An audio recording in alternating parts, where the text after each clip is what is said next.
Hello aspirant. मैं दीपक पांडे आप सभी का स्वागत करता हूं आपके अपने यूट्यूब चैनल क्रोवार एकेडमी पर। जैसा कि आप सभी को मालूम है कि वर्तमान समय में मैं पॉलिटी का एक सीरीज लेकर के चल रहा हूं, जिसमें भारतीय राज्य व्यवस्था का अध्ययन आपको कराया जा रहा है। कल की कक्षा में हमने आपको संवैधानिक विकास के क्रम को बताया कि किस प्रकार भारत में संवैधानिक विकास हुआ। वहां तक की कक्षा को हम आपके समक्ष लेकर के आए थे। आशा करते हैं कि आप हमारी कक्षा का लाभ उठा रहे होंगे और अपने एक दिवसीय प्रयोगात्मक परीक्षा में उसको अच्छी तरीके से प्रयोग कर रहे होंगे, जिसके माध्यम से आपको आपकी अपनी सफलता अवश्य ही मिलेगी। कल की कक्षा में संवैधानिक विकास पढ़ने के बाद आज हम आपको संविधान सभा का गठन और संविधान निर्माण किस प्रकार हुआ यहाँ पर लेकर के आए हैं। यहाँ से भी क्वेश्चन पूछे जाते रहे हैं और पूछे जाने की संभावना है, इसलिए आप लोग ध्यान से इसको पढ़िएगा, ध्यान से सुनिएगा। यहाँ पर मैंने जितने भी टॉपिक को जोड़ा है, सारे टॉपिक इंपॉर्टेंट हैं। वही टॉपिक लाया हूँ, वही फैक्ट लेकर के आया हूँ जो पूछे जाएंगे या पूछे जाने की संभावना है। मैं आप सभी से आशा करूंगा कि आप उसका एक बेहतर सा नोट तैयार करेंगे और उससे अपनी सफलता को अवश्य सुनिश्चित करेंगे। तो आज का हमारा जो टॉपिक है उसको आरंभ करते हुए आइए हम अपनी कक्षा को आगे बढ़ाते हैं।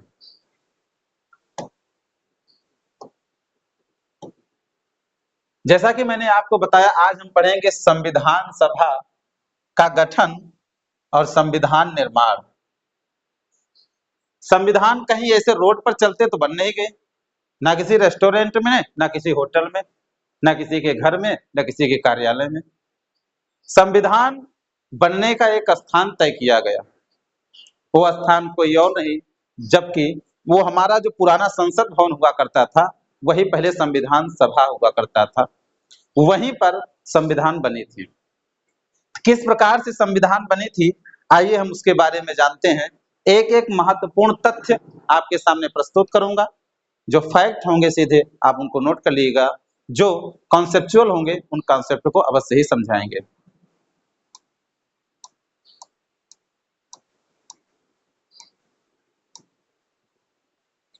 सर्वप्रथम संविधान सभा का गठन और संविधान निर्माण में हम जो आपको पढ़ाएंगे वो है कि संविधान सभा का सर्वप्रथम औपचारिक सिद्धांत एम.एन.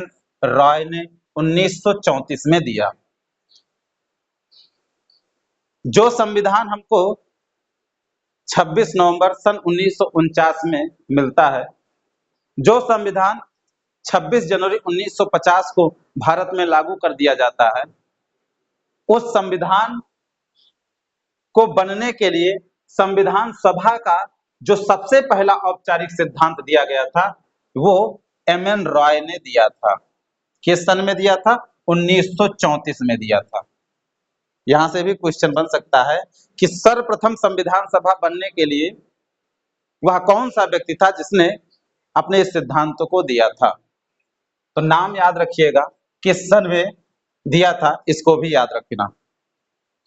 जब एम.एन. रॉय ने भारतीय स्वतंत्रता संग्राम सेनानियों के बीच में मध्य में ये बात रखी कि हमें अपना संविधान चाहिए और अपने संविधान के लिए एक संविधान सभा होनी चाहिए, तो उनकी इस बात को संविधान सभा का समर्थन 1935, कहीं कहीं 1934 भी मिलेगा। तो हमें काफी स्रोतों में 1935 मिला, इसलिए 1935 से लिखा हूं, आप क्रॉस चेक कर लीजिएगा इसको। तो जो बात रखी कि संविधान सभा होनी चाहिए और उसी संविधान सभा में एक हमारी संविधान होगी, उसी से देश चलेगा, इसको 1935 में स्वराज पार्टी और कांग्रेस दोनों ने इसका समर्थन किया।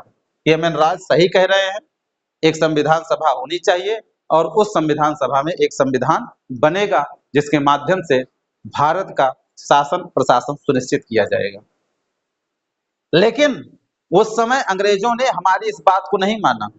भले ही स्वराज पार्टी और कांग्रेस पार्टी दोनों ने इसका समर्थन किया, एम.एन. रॉय की बातों का समर्थन किया, लेकिन मूल रूप से संविधान सभा का औपचारिक स्वीकृति, मूल रूप से संविधान सभा की औपचारिक स्वीकृति क्रिप्स मिशन द्वारा 1942 में दी गई। इस समय द्वितीय विश्व युद्ध का दौरान था, उस समय क्रिप्स आया था।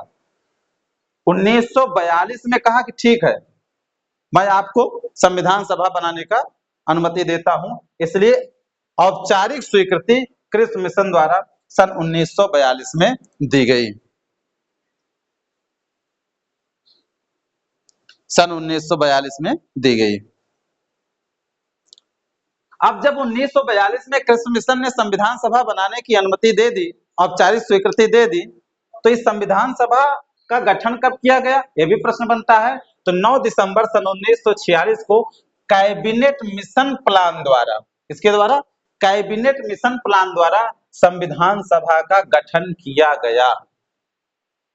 कैबिनेट मिशन प्लान द्वारा संविधान सभा का गठन किया गया।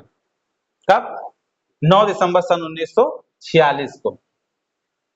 यह भी प्रश्न है, कब गठन हुआ? तो 1946। किसके द्वारा? कैबिनेट मिशन प्लान द्वारा। ये दोनों प्रश्न हैं, बन सकते हैं। और इसके प्रथम अस्थायी अध्यक्ष सच्चिदानंद सिन्हा बने। किस आधार पर? वरिष्ठता के आधार पर। वरिष्ठ थे, श्रेष्ठ थे, बुजुर्ग थे। इस वरिष्ठता के आधार पर सबसे पहले जो संविधान सभा के अध्यक्ष बने वो सच्चिदानंद सिन्हा बने। लेकिन एक बात याद रखना, ये अस्थाई नहीं थे, अस्थाई थे।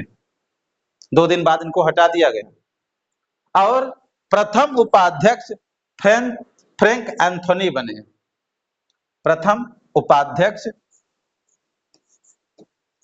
फ्रैंक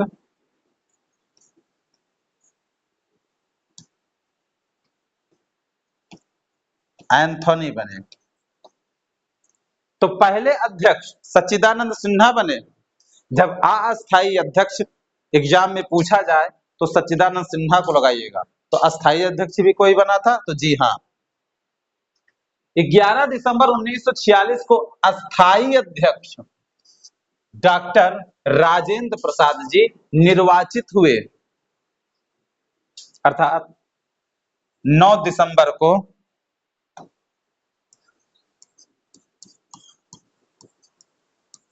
जब संविधान सभा बनी, जब संविधान सभा बनी तो इस संविधान सभा के अध्यक्ष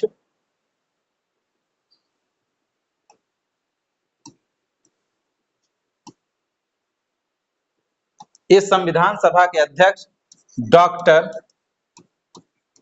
सच्चिदानंद सिन्हा जी बने। लेकिन ये अस्थाई नहीं थे, ये अस्थाई थे। ये अस्थाई थे। कैसे? 9 दिसंबर को ये बन रहे हैं और तुरंत 11 दिसंबर को बन गए डॉक्टर राजेंद्र प्रसाद। और जब तक संविधान लागू नहीं हो गया तब तक यही संविधान सभा के अध्यक्ष रहे। अर्थात ये अस्थायी रूप से बने रहे जब तक संविधान लागू नहीं हो गया। तो यदि अस्थायी अध्यक्ष पूछा जाए तो सच्चिदानंद सिन्हा, अस्थायी अध्यक्ष पूछा जाए तो डॉक्टर राजेंद्र प्रसाद को आप टिक कर सकते हैं। डॉक्टर राजेंद्र प्रसाद को।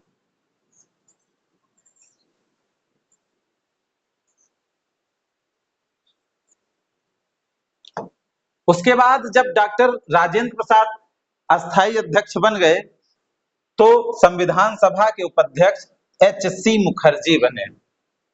एच.सी. आपसे पूरा नाम नहीं पूछा जाएगा, सीधे एच.सी. मुखर्जी ही लिख करके पूछेंगे, क्योंकि इनके नाम बहुत बड़ा हुआ करते थे तो सबका शॉर्टकट जो होता था वही लिखा गया। याद रखिएगा, जब डॉक्टर सच्चिदानंद सिन्हा वरिष्ठता के आधार पर अस्थायी अध्यक्ष बने थे तब उपाध्यक्ष संविधान सभा के, किसके उपाध्यक्ष? संविधान सभा के फ्रैंक एंथोनी जी बने। लेकिन जब डॉक्टर राजेंद्र प्रसाद जी निर्वाचित होकर के संविधान सभा के अस्थायी अध्यक्ष 11 दिसंबर 1946 को बने, तब संविधान सभा के उपाध्यक्ष एच.सी. मुखर्जी जी बने। एच.सी. मुखर्जी, समझ में आ गया होगा। संवैधानिक सलाहकार सर बी.एन. राव द्वारा प्रथम बार संविधान सभा का प्रारूप प्रस्तुत किया गया, जिसमें 243 अनुच्छेद और 13 अनुसूचियां थी। संविधान सभा का गठन हुआ, कौन अध्यक्ष बनेगा, कौन उपाध्यक्ष बनेगा, सब कुछ बन गए। तो प्रश्न ये उठा कि संविधान हो रहेगा कैसे। जैसे घर पे विवाह पड़ता है तो शादी का कार्ड बनने के लिए देते हैं, तो क्या घर में बना के दे देते हैं? नहीं, घर पे क्या करते हैं, इस शादी के कार्ड को बनने के लिए, शादी के कार्ड को बनने के लिए घर पर एक प्रारूप तैयार करते हैं। अंग्रेजी में कहते हैं ड्राफ्ट। एक ड्राफ्ट घर के जो बड़े बुजुर्ग हैं, जो मालिक हैं, घर के मुखिया हैं, वो तैयार करते हैं। उसमें लिखते हैं कि दूल्हे का नाम, दुल्हन का नाम, भाई का नाम, दर्शनाभिलाषी, विनीत, प्रेषक, यहाँ पर किसका किसका नाम होगा, एक पर्चे में तैयार करके लेके जाते हैं। और उसके बाद जहां पर वो कार्ड छपता है वहां पर ले जाकर के दे देते हैं, तो उसी प्रारूप के अनुसार वो कार्ड को छाप करके दे देता है। हमारे ख्याल से प्रारूप समझ में आ गया।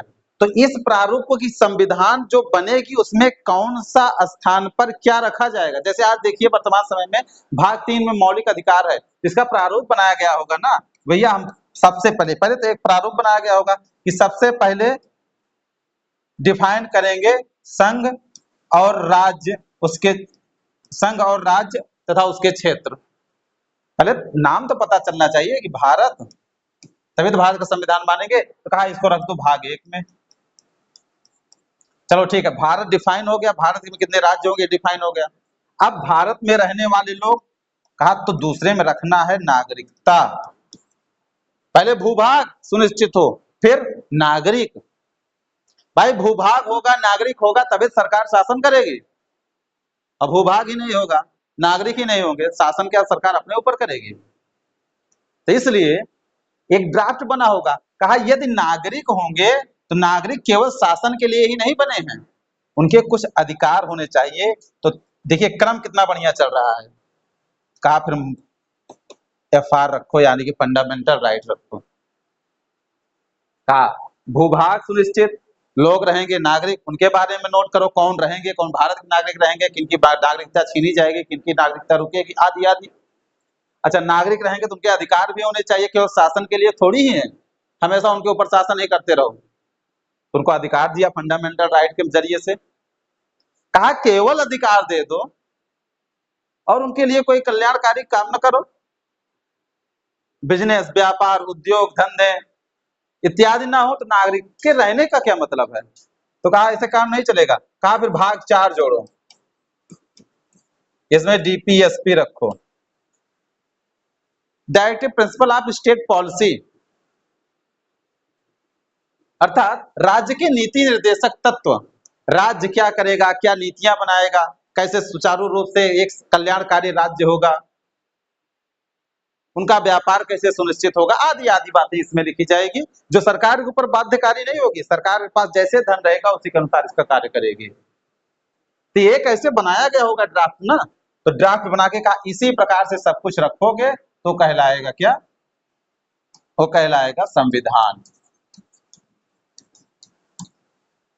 तो इस संविधान का पहला प्रारूप, अब बात समझ में आ गई होगी, इस संविधान का पहला प्रारूप, प्रथम बार संविधान का प्रारूप किसने रखा, सर बी.एन. राव ने, सर बी.एन. राव द्वारा रखा गया संविधान का पहला प्रारूप। आपको पता ही होगा, आगे कमेटियां जब हम पढ़ाएंगे। तो डॉक्टर भीमराव अंबेडकर जी भी प्रारूप समिति के ही अध्यक्ष थे। डॉक्टर भीमराव अंबेडकर जी भी प्रारूप समिति के ही अध्यक्ष थे, ड्राफ्टिंग कमेटी के ही अध्यक्ष थे। तो ये प्रारूप बना करके सर बी एन राव ने कहा कि जो संविधान बने ना उसमें कम से कम 243 अनुच्छेद रखो। अमेरिका की तरह 7 अनुच्छेद 8 अनुच्छेद में काम मत चलाना, और कम से कम 13 अनुसूचियां रखो, 13 अनुसूची। ये ड्राफ्टिंग तैयार करके दी। तो प्रश्न आए कि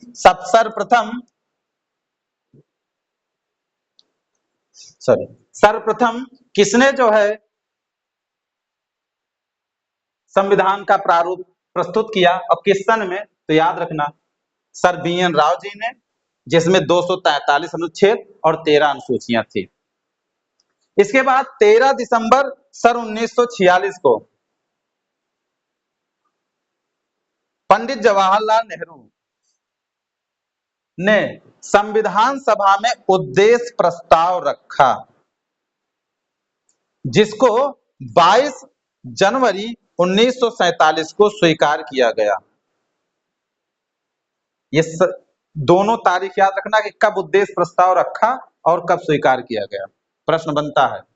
और यही उद्देश्य प्रस्ताव आगे चल करके प्रस्तावना बनेगा, अर्थात उद्देशिका बनेगा। जो जब संविधान हम पढ़ते हैं तो लिखा रहता है, हम भारत के लोग भारत को एक संप्रभु संपन्न समाजवादी धर्मनिरपेक्ष लोकतांत्रिक गणराज्य बनाने आदि आदि। यही रखा गया उद्देश्य प्रस्ताव, जिसको 13 दिसंबर 1946 को पंडित जवाहरलाल नेहरू जी ने रखा संविधान सभा में, और इसे स्वीकार कब किया गया? 22 जनवरी सन 1947 को। यही आगे चल करके प्रस्तावना बनेगा। नोट्स यदि आपको बनाना है तो जैसे यदि आपको कहूं तो नोट करिए, उद्देश्य प्रस्ताव,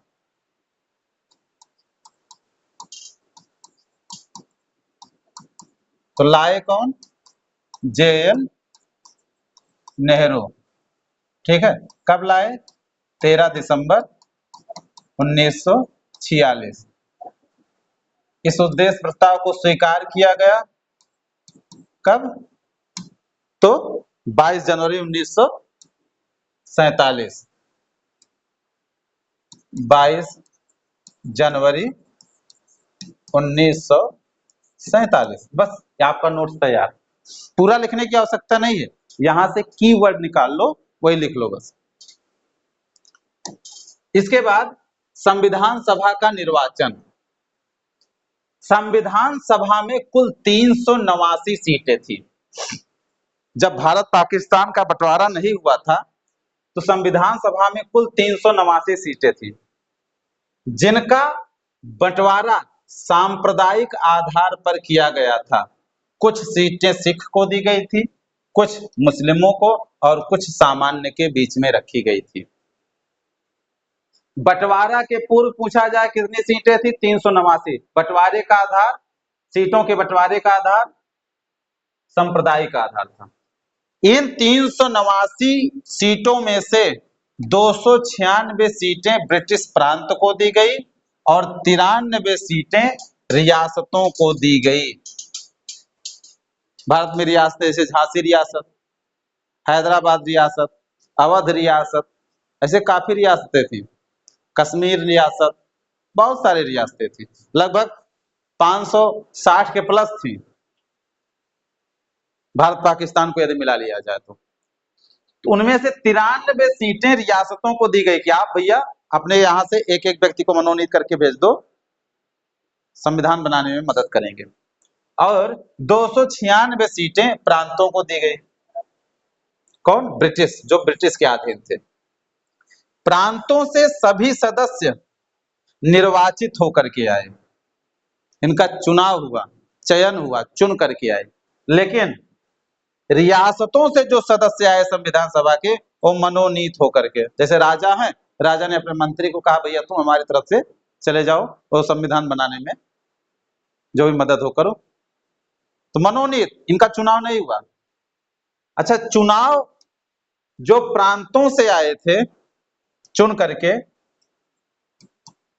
प्रांतों से जो 296 लोग चुन करके आए थे निर्वाचित होकर के, तो प्रश्न आए क्या उनको जनता ने चुना? तो नहीं नहीं नहीं, प्रांतों में उस समय विधानसभाएं थी, प्रांतों में विधानसभाएं थी और इन विधानसभाओं में विधानसभाओं के सदस्य थे। इन सदस्यों ने संविधान सभा के सदस्यों का चुनाव किया, संविधान सभा के सदस्यों का चुनाव किया। अर्थात यदि यहां पर जनता रखें और कोई पूछे कि जनता ने इनका चुनाव किया, तो ना, प्रांतों में विधानसभाएं थी, विधानसभा के सदस्यों ने विधानसभा के सदस्यों ने संविधान सभा के सदस्यों का चुनाव किया, यानी कि चुन करके भेजा। और रियासतों से जो आए थे इनका चुनाव नहीं हुआ था। उदाहरण के लिए यदि समझे तो राजा हैं, राजा के यहाँ कई मंत्री हैं, कहा तुम चले जाओ संविधान सभा के सदस्य बन जाओ, अपने आप भेज दिया। कहीं कहीं राजा स्वयं चले आए, कहीं अपनी बेटी को भेज दिया, कहीं बेटे को भेज दिया, कहीं मंत्री को भेज दिया, मनोनीत होकर के आए। अब जो 296 सीटें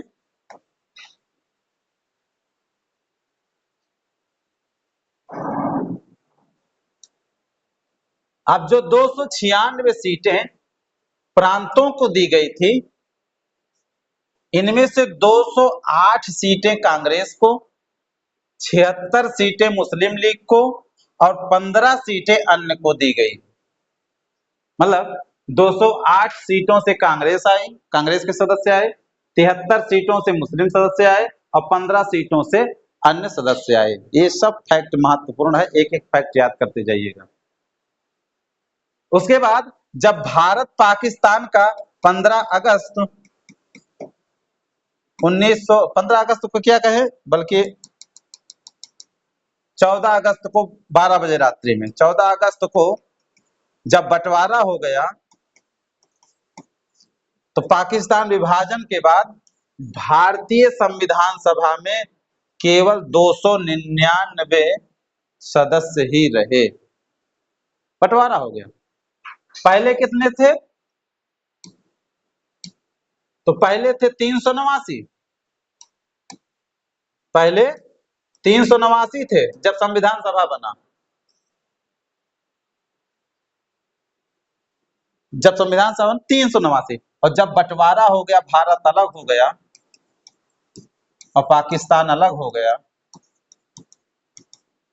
तो इसमें से कुछ यहां भी तो जाएंगे, कुछ यहां जाएंगे, तो यहां जो बचे केवल और केवल 299 बचे। अर्थात पूछा जाए भारतीय संविधान सभा में कुल संविधान सदस्यों की कितनी संख्या थी बंटवारे के बाद? तो 299। बंटवारे के पहले कितनी संख्या थी? तो 389, याद रखिएगा। थे 289 सदस्य, लेकिन संविधान की स्वीकृति पर, यानी अर्थात 26 नवंबर सन 1949 को जब संविधान बन गया, बारी आई कि जितने संविधान सभा के सदस्य हैं सब इस पर हस्ताक्षर करेंगे। तो कितने सदस्य थे? 299। तो पूछा जाए क्या 299 सदस्यों ने हस्ताक्षर किया? तो नहीं, केवल 284 सदस्यों ने हस्ताक्षर किया। सॉरी, केवल 284 सदस्यों ने हस्ताक्षर किया, बस। अच्छा, थे 299 और हस्ताक्षर केवल इतना क्यों कर रहे हैं भाई? कुछ लोगों की उम्र हो गई थी तो कुछ लोगों की मृत्यु हो गई, कुछ लोगों ने समय से पूर्व ही संविधान सभा को छोड़ दिया। जो छोड़ दिए, जिनकी मृत्यु हो गई, अब वो कहां से करेंगे हस्ताक्षर? इसलिए पूछा जाए कुल कितने सदस्यों ने संविधान पर हस्ताक्षर किया है, तो लिखना केवल 284 सदस्यों ने। इसी पर गोला काला कर देना। इसके बाद संविधान सभा की कई बैठकें हुई। टोटल बैठकों को यदि देखा जाए तो संविधान सभा की कुल 11 बैठकें हुई। तो पूछा जाए क्या हमारे लिए सब महत्वपूर्ण है? तो नहीं, कुछ को ही याद रखना महत्वपूर्ण है, 11 नहीं रखना है। जैसे पूछा जाएगा पहली बैठक कब हुई, तो पहली बैठक 9 दिसंबर 1946। अब पहली बैठक 9 दिसंबर 1946 को हुई थी और पहली बैठक के दिन ही 9 दिसंबर 1946 को संविधान सभा का गठन भी हुआ था। पीछे पढ़ा चुका हूं, वीडियो पीछे करके देख सकते हैं। इसी दिन 9 दिसंबर 1946 को संविधान सभा का गठन हुआ और पहली बैठक भी हुई। पूछेगा कि प्रथम बैठक की अध्यक्षता किसने की, तो डॉक्टर सच्चिदानंद सिन्हा ने की, जो एक अस्थायी अध्यक्ष थे।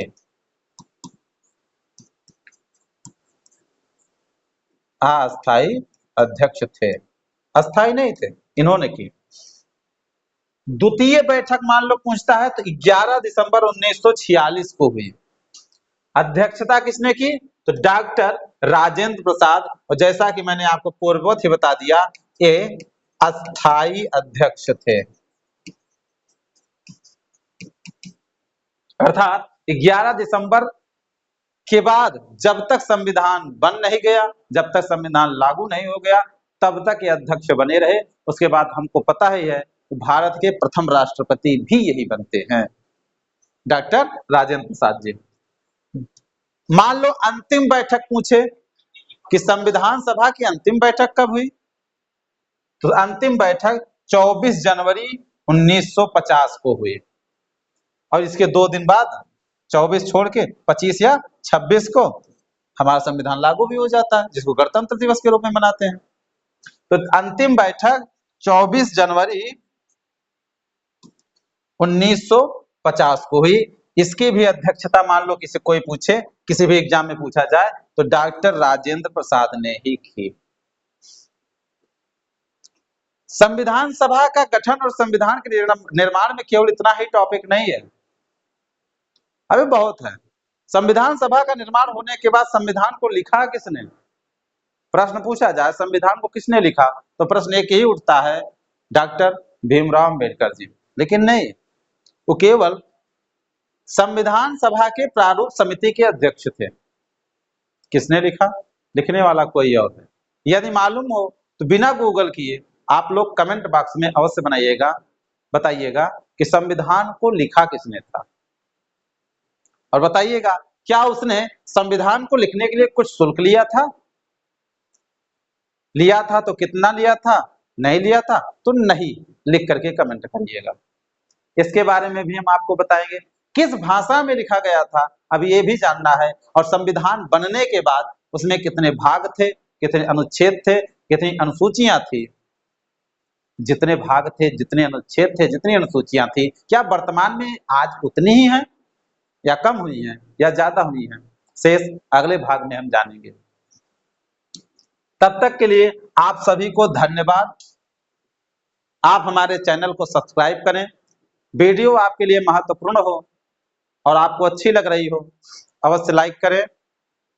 कमेंट बॉक्स में जाकर के एक अच्छी प्रतिक्रिया अवश्य दें।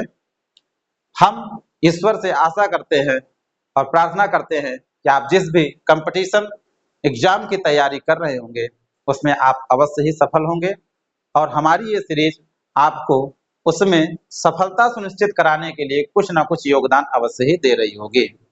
आप सभी को बहुत बहुत धन्यवाद। जय हिंद।